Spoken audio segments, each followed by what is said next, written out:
बिस्मिल्लाहिर्रहमानिर्रहीम। अस्सलाम वालेकुम viewers. Object oriented programming using C plus plus series के साथ मैं हूं मोहम्मद सफदर डोगर। व्यूअर्स, अभी तक अगर आपने मेरे चैनल को सब्सक्राइब नहीं किया तो पहले मेरे चैनल को सब्सक्राइब लाजमी कर लें ताकि मेरी हर वीडियो की अपडेट आपको मिलती रहे। तो व्यूअर्स, आज का लेक्चर स्टार्ट करते हैं। आज लेक्चर के अंदर जो टॉपिक हम कवर करेंगे वो है जी static data members in class और static member function in class के अंदर। तो स्टैटिक व्यूवर्स, मैंने आपको फंडामेंटल सी प्लस के अंदर बताया था कि static, global, local. Static variable viewers ऐसे वेरिएबल होते हैं जो समझ लें कि जिनकी लाइफ टाइम जो है ना वो ग्लोबल वेरिएबल जितनी होती है, लेकिन उसका स्कोप जो होता है ना वो समझ लें कि लोकल वेरिएबल जैसे होता है। और इनको डिक्लेयर भी हम लोकल वेरिएबल की तरह ही करते हैं, लेकिन इनका समझ लें लाइफ टाइम जो है ना वो ग्लोबल वेरिएबल की तरह ही होती है। तो स्टार्ट करते हैं। In certain cases only one copy of a variable can be shared by all object of A class. A static data member is required.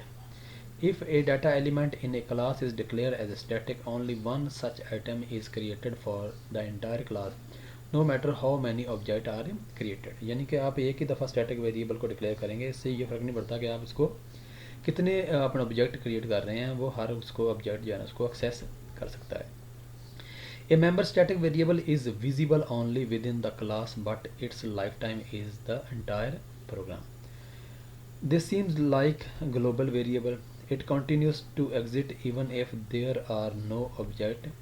यानी कि ये उस वक्त तक यानी कि एग्जिस्ट करते रहते हैं जब तक आपके कोई भी ऑब्जेक्ट जो है बाकी ना रह जाए। Static data item is useful when all objects of the same class must share a common atom of information.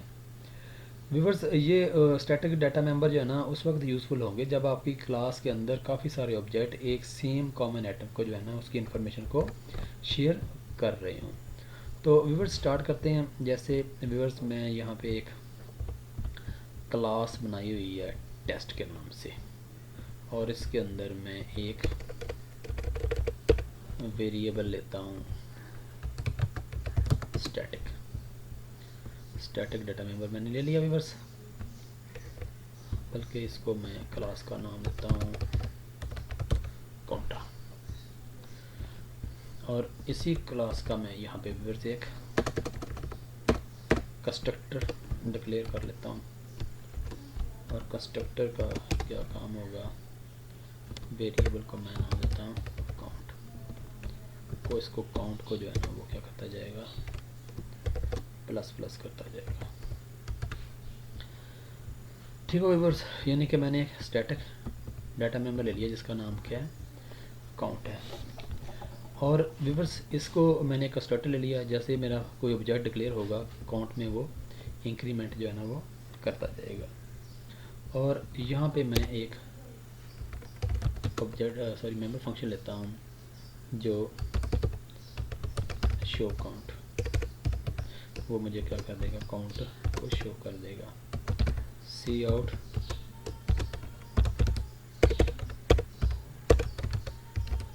You created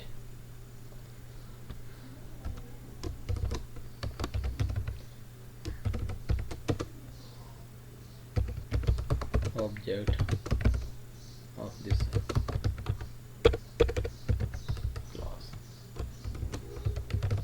यानी कि मैं जितने ऑब्जेक्ट यानी क्रिएट करता जाऊंगा तो प्रोग्राम मुझे बताता जाएगा कि आपने कितने ऑब्जेक्ट जो है ना वो क्रिएट कर लिए हैं।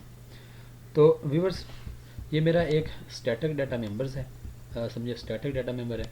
तो इसको आपको इनिशियलाइज़ कराना पड़ेगा जहाँ पे आपकी क्लास जो है ना वो एंड हो रही है। तो उसके लिए होता है डाटा टाइप, उसके बाद क्लास नेम, और उसके बाद स्कोप रेजोल्यूशन ऑपरेटर, उसके बाद आ जाएगा आपका वेरिएबल का नेम, और उसके बाद और इसको इक्वल टू 0 कर देंगे। ये होता है व्यूअर्स इसको इनिशियलाइज़ करने का तरीकाकार। इनिशियलाइज़ करने का तरीकाकार ये होगा कि अगर आपने इस आपका जो स्टैटिक डाटा मेंबर है, अगर आपने इसको इनिशियलाइज़ कराना है तो उसको इनिशियलाइज़ आपको क्लास से बाहर कराना पड़ेगा, ताकि जो भी आपका ऑब्जेक्ट क्रिएट होगा वो इसको मेमोरी को जो है ना वो शेयर कर सकता है। तो उसके लिए तरीकाकार होता है data type, class name, scope resolution operator, उसके बाद आ जाएगा आपका वेरिएबल नेम जो आपको, और उसको इनिशियलाइज करा देंगे जिस वैल्यू से आपने करवाना होगा। और उसके बाद व्यूअर्स मैं यहाँ पे कुछ ऑब्जेक्ट जो है ना वो क्रिएट करता हूँ। तो यहाँ पे आ जाएगा काउंटर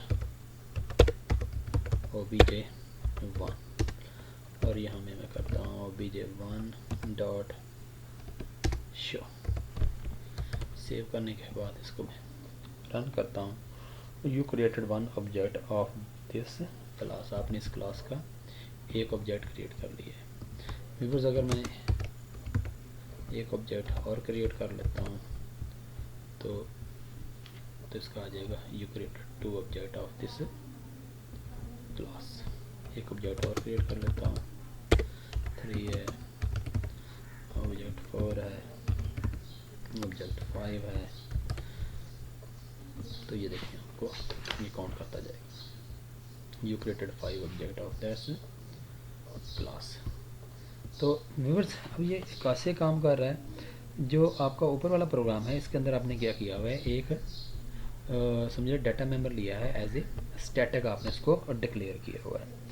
और जबकि ये वाले जो आपकी उसको स्टैटिक ले लिया, कंस्ट्रक्टर आपने डिक्लेयर कर लिया, कंस्ट्रक्टर के अंदर कर दिया कि जैसे आपका ऑब्जेक्ट डिक्लेयर होगा इसकी जो है ना समझ लें कि वो क्या करेगा, इसके अंदर इंक्रीमेंट करता जाएगा। क्योंकि ये एक स्टैटिक डाटा मेंबर है, स्टैटिक डाटा मेंबर है तो ये इसका स्कोप जो है ना वो समझ लें लाइफ टाइम जो है ना वो ग्लोबल वेरिएबल जितनी है, क्योंकि हालांकि इसको हमने क्लास के अंदर तो डिक्लेयर किया है, बट जितने ही आप इसके वेरिएबल डिक्लेयर करते जाए, ऑब्जेक्ट डिक्लेयर करते जाएंगे, इसकी पहले वाली वैल्यू जो है ना इससे लूज़ नहीं होगी, क्योंकि ये एक स्टैटिक डाटा मेंबर है। स्टैटिक डाटा मेंबर और लोकल वेरिएबल में ये फ़र्क होता है कि लोकल वेरिएबल अपनी पहले वाली मेमोरी को जो है ना वो लूज़ कर देता है, जबकि स्टैटिक मेंबर जो फंक्शन वेरिएबल होता है वो अपनी मेमोरी को लूज़ नहीं करता। और इसको अपने इनिशियलाइज कराने का तरीकाकार आपको क्लास के बाहर data type, class name, globalization method, और ये आपको बता देगा कि इसको आपने 0 वैल्यू से इनिशियलाइज करा दिया है। उसके बाद भी जितने आप वेरिएबल डिक्लेयर करते जाएंगे आपका जो है ना वो कंस्ट्रक्टर कॉल होता रहेगा, और कंस्ट्रक्टर कॉल होता रहेगा तो इसकी वैल्यू में 1 का इजाफा होता रहेगा। और ये वाली जो है ना फंक्शन जो है ना आपको क्या करेगा, इसको शो कर देगा कि ये आपका एक कितने वेरिएबल आपने डिक्लेयर कर लिए हैं। यहाँ पे व्यूअर्स देखें, मैं कुछ और ऑब्जेक्ट मैं यहाँ पे डिक्लेयर करता हूँ। यहाँ पे आ जाएगा ए है, बी है, सी है, डी है। तो यहाँ पे मैं करता हूँ ए डॉट शो काउंट। तो व्यूअर यहाँ तक आपने कितने ऑब्जेक्ट डिक्लेयर किए हैं, 5, और उसके बाद 4 आपने और कर लिए हैं, तो टोटल कितने हो जाएंगे, 9 हो जाएंगे। ये देखें जब आपने पहले शो को कॉल किया तो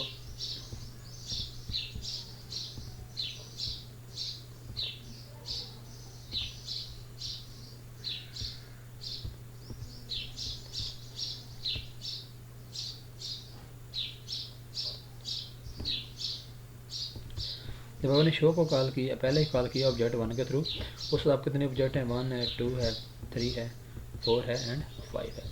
तो ये देखें प्रोग्राम आपको बता रहा है कि आपके क्रिएटिव जो ऑब्जेक्ट हैं वो कितनी है, 5 है।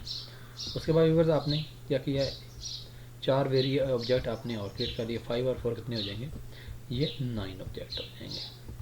इसके बाद व्यूअर्स अगर आप यहाँ पे ऑब्जेक्ट 1 से भी इसको कॉल करेंगे तब भी आपको बता देगा कि आपने कितने ऑब्जेक्ट जो है ना आपने इसके अंदर क्रिएट कर लिए हैं। तो उसके बाद व्यूअर्स आ जाएगा आपका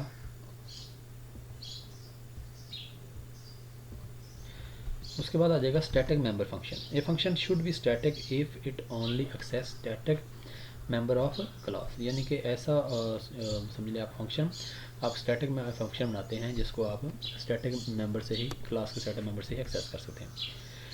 ए call to a static function does not need an object. अगर आपने किसी स्टैटिक मेंबर फंक्शन को एक्सेस करना है तो उसके लिए आपको ऑब्जेक्ट की ज़रूरत नहीं होती। It need a class name, उसके लिए सिर्फ आपको क्लास नेम की ही ज़रूरत होती है। जैसे व्यूअर्स ये मेरा ये प्रोग्राम है, इसको मैं यहाँ से इसको ख़त्म कर देते हैं और इसको यहाँ से हम ख़त्म करते हैं। अच्छा सबको रहने दें, इसको ख़त्म कर दें, ये इसको भी ख़त्म कर देते हैं।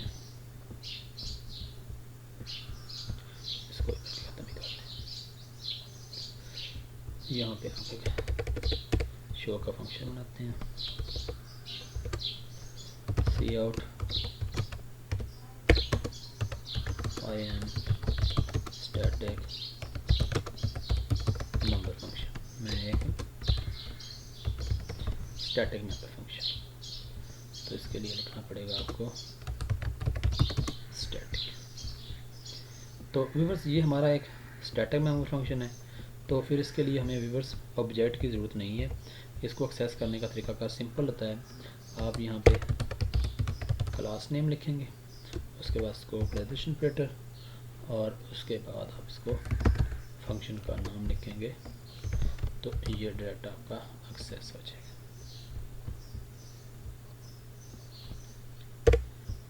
ये आपकी समझ लो ब्रेस जो है ना इजाफी लगी हुई है, इसको करते हैं। ये देखिए आई एम स्टैटिक मेंबर फंक्शन, क्योंकि ये आपका एक स्टैटिक मेंबर फंक्शन है।